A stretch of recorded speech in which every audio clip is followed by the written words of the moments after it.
This is tape 2, and I was talking about Topsy not knowing what her real name was. She and Mary Lizzie went to school, and Mother said about halfway through the day, the teacher came to Mary Lizzie and said, is Frankie deaf? Mary Lizzie said, no, she can hear just fine. And the teacher said, well, I've been talking to her all day and she never answers me. And it was kind of like me. I didn't know that my name was Harrolyn instead of Duty. And Topsy didn't know her name was Frankie Isabel. And it never did stick. She was Topsy all her life. And Jocelyn and Bonita died as infants, not like when they were first born, but like a year old or whatever, and I don't know for what reason.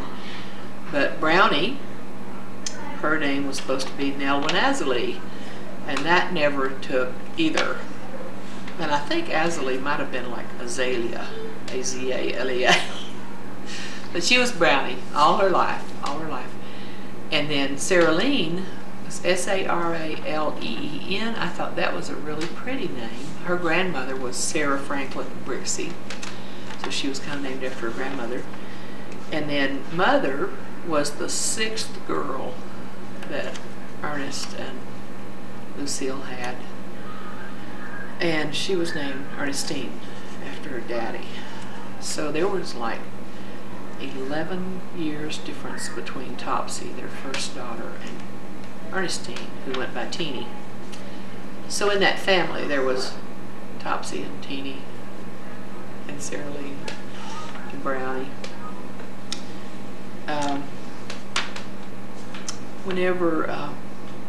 Okay, so those were the daughters and the Hancocks. There weren't any sons, and Mother was the youngest. Okay, I'm going to change the subject. When I graduated from high school, I had worked at Harris Hospital from the time I was 16 until I graduated when I was 18, as I was a messenger. Back in the days when they didn't have computers and they didn't have a lot of the things that we have now, I would go to every floor and pick up things to be delivered to another floor. It was an 8-story building shaped kind of like an H with wings going off every way. And so I did that for about a year. I worked like evenings, 3 to 11, 3 days a week, and I made 75 cents an hour. And I saved up enough money to pay my way to nursing school in New Orleans when I graduated. It cost $90 for a year, the first year of nursing school at Southern Baptist Hospital in New Orleans. This was in 1959. That included your tuition, your room and board, and your books, and your uniforms. $90. So I had saved up that for myself. And then I got sick that spring and missed enough classes that I would have to wait a whole another year to go back to nursing school. So I went home, and in that year I met Elvin and got married. And I took some college classes at Texas West Bend, and then I took some at Baylor and Arlington State College, which is University of Texas now. So I just had 1 year of nursing school back then. But I really, really liked it, and I learned a lot, and I was working with patients and taking care of them. Giving shots with glass syringes that you had to wash out, and you had to sharpen the needles and reuse them. They were big old fat needles. They were really bad. And one of the things I did when I was in nursing school that I look back and I think was so funny, they didn't have unit doses, so if you needed to give somebody milk of magnesia, you poured it out of a big bottle into a little measuring cup. So I had this patient I was supposed to be taking care of, and he needed a dose of milk of magnesia. Well, it was unflavored, so it would be just like drinking chalk. And they said, put a little peppermint flavoring in it, so it'll be a little more palatable. Well, the only flavoring I had ever used was vanilla flavoring, and you put a teaspoon in a cake. And so I put a teaspoon of peppermint oil in this little ounce of milk of magnesia. I nearly killed that man. I think his eyes lit up. It should have been like 2 drops, and I put a teaspoonful. And that summer, before I went to nursing school in New Orleans, I worked about 2 weeks as a nurse's aide in a nursing home. And nursing homes were not good then. Like, I mean, there were so many regimented things, no regulations.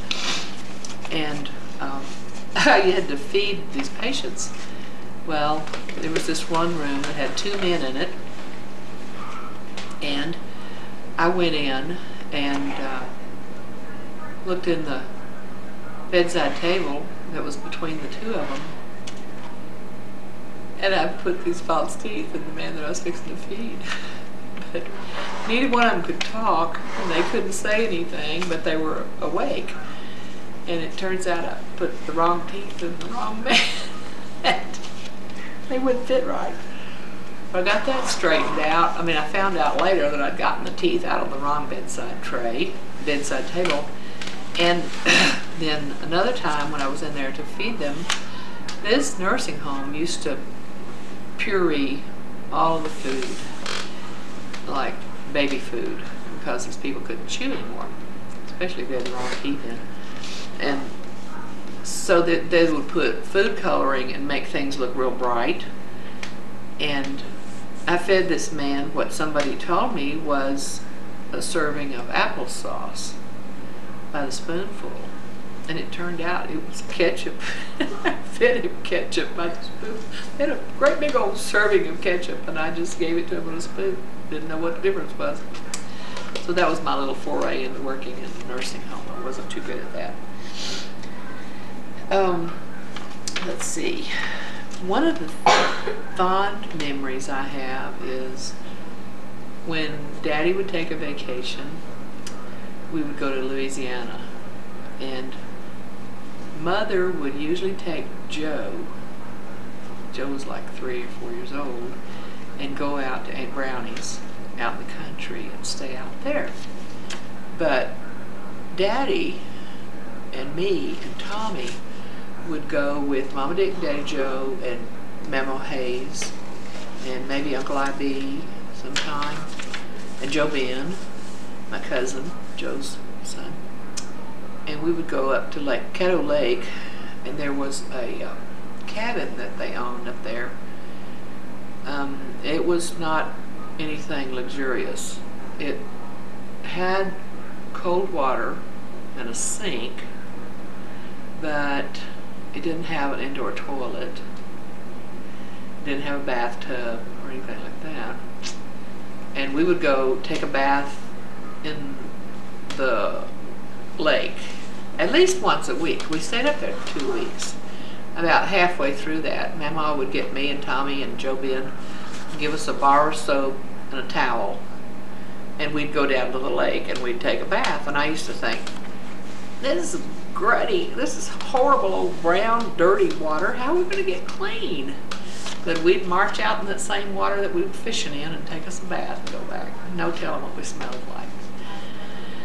But Mama and I, and sometimes Joe Ben or Tommy, but usually me and Mama would go out on a pier, way out into the lake, and we'd fish off the pier. And we would catch some fish. Sometimes we'd catch turtles. And it was fun.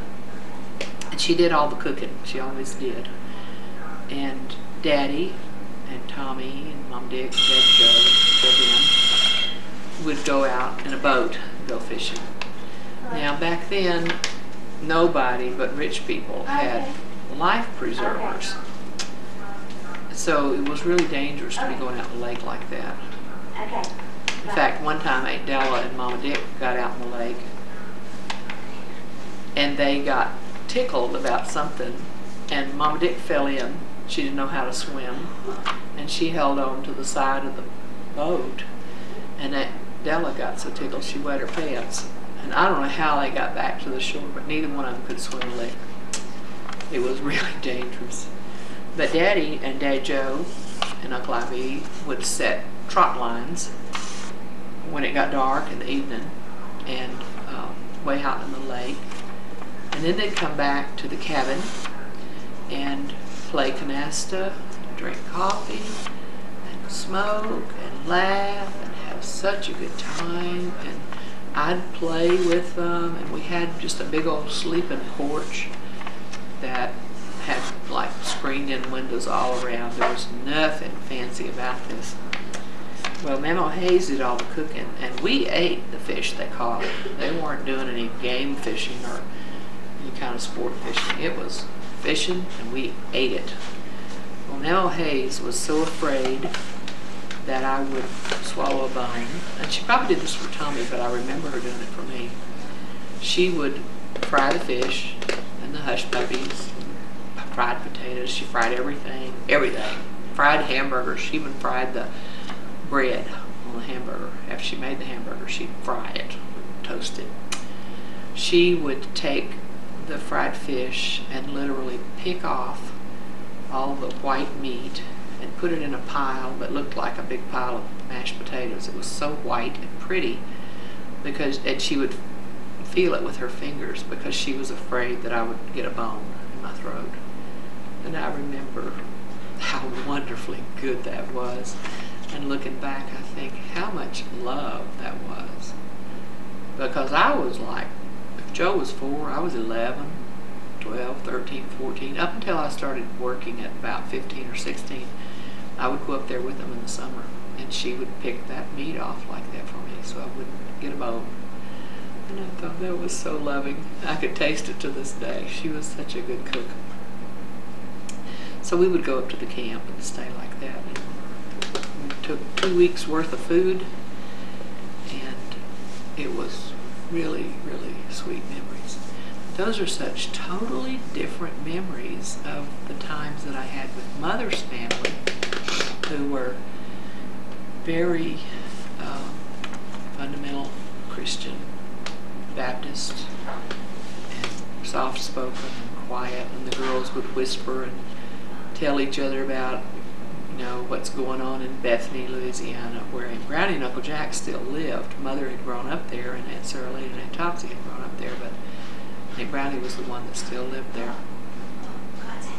And so this time at the lake was so different with the people that were playing canasta, smoking. I think there was some drinking going on.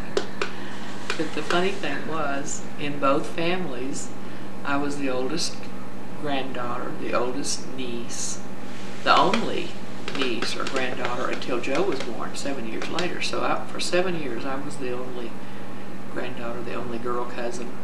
I had one boy cousin in the Hayes family and four boy cousins in the Hancock family. And I was the youngest of the 5 of us. But when I would go out to Aunt Brownie's house, you always knew you had to take your Sunday clothes if you went to Aunt Brownie's house, because on Sunday morning after breakfast, everybody got ready and went to church, and they locked the door. It was not an option to stay at home on Sunday morning at Aunt Brownie's house. And we would go to the church, and there was no air conditioning back then, and the windows were open, and the breezes were blowing. Aunt Brownie was such a good cook. But they raised their own garden, they raised their own hogs and killed them, and we had bacon with the rind still on it. And I can remember Uncle Jack worked nights, so we would all be there. Aunt Harrolyn with her 2 boys, Ronnie and Robert, and Aunt Brownie had 2 boys, Gifford and Cowboy. Gifford and Charles were their names, but we went by nicknames back then. Ronnie didn't have a nickname. His name was Ronald, and he didn't really have a nickname. But Brownie's boys, Guilford was called Ditto, and Charles was called Cowboy. And of course, I was Duty, and my cousin, who ended up being a missionary in Australia, was called Stinky. So Ronnie came back to hold a revival in Bethany at the church there one time whenever he was grown. He was a pastor. He got his degree from the seminary, and Robert did too. And he told the people there, he remembered coming to church at Bethany. He said, but I'm the only one that had a real name, Ronnie, because